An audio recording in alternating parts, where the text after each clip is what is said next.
Hey guys, what's up?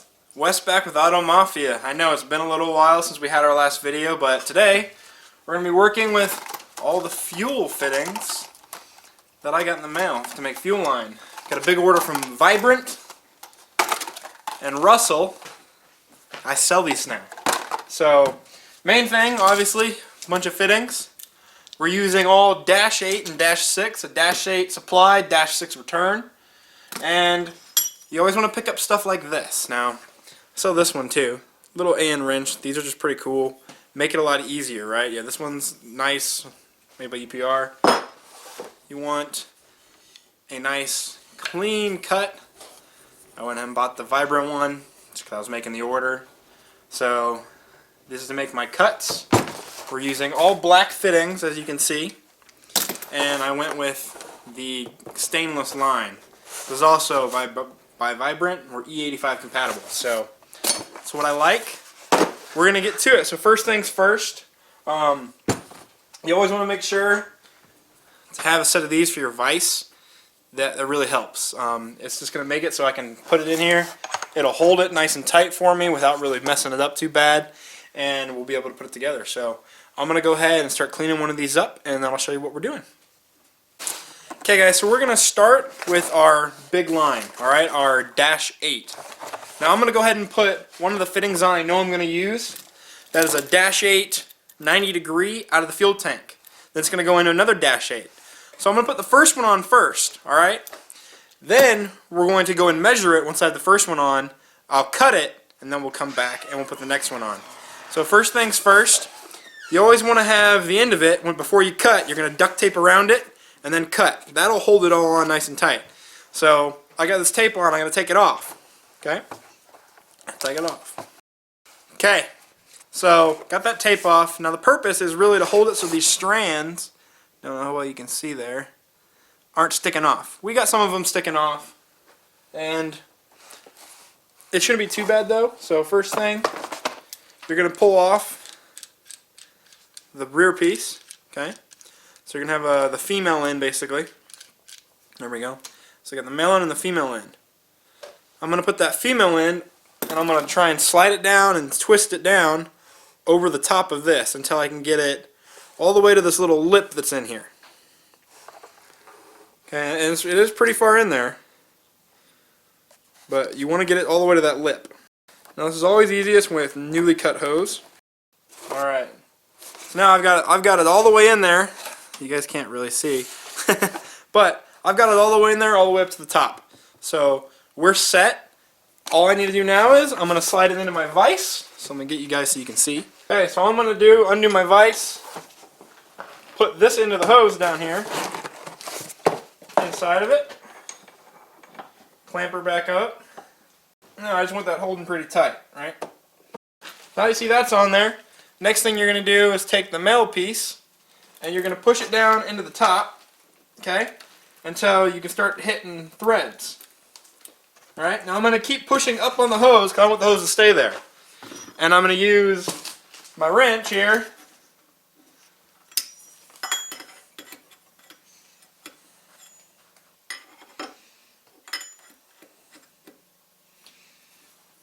to go ahead and twirl it on. Okay, so while I'm doing this, I'm making sure it's not pushing my hose out. Because if it starts pushing your hose out, you're going to get leaks. Alright. So one end of it's on. I'm going to pop that undone. Just guys take a look there. So, this is a swivel end. I bought all swivel ends. See, so I'm pulling on it. Doesn't do anything. So I'm going to go measure this off. I'm going to stick it on one end. Measure where I think it needs to go. I'm going to wrap duct tape around where I think it needs cut. Cut it off right in the middle with my handy dandy tool here, and then I'll be back and we'll put another end on. Let's do it. Alright guys, so when I cut it off, now if you don't buy swivel ends, you have to make sure when you're installing this that you're going to install it at the right angle on these ends. Swivel ends. They can keep turning, so you know what? I can just pop this one on. Same thing as last time. Put the female end over the hose. I've got to remove that tape I put on. Put the female end over it. Stick it in the vise. Go to work. Let's do it. Not crimper, that hose cutting tool I got worked great. It was super easy. Nice, super clean cut.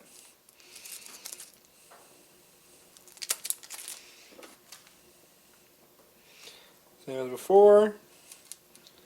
Get it on there.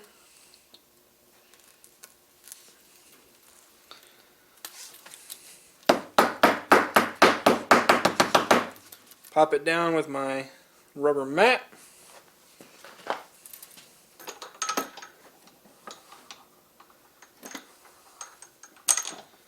Stick it on here.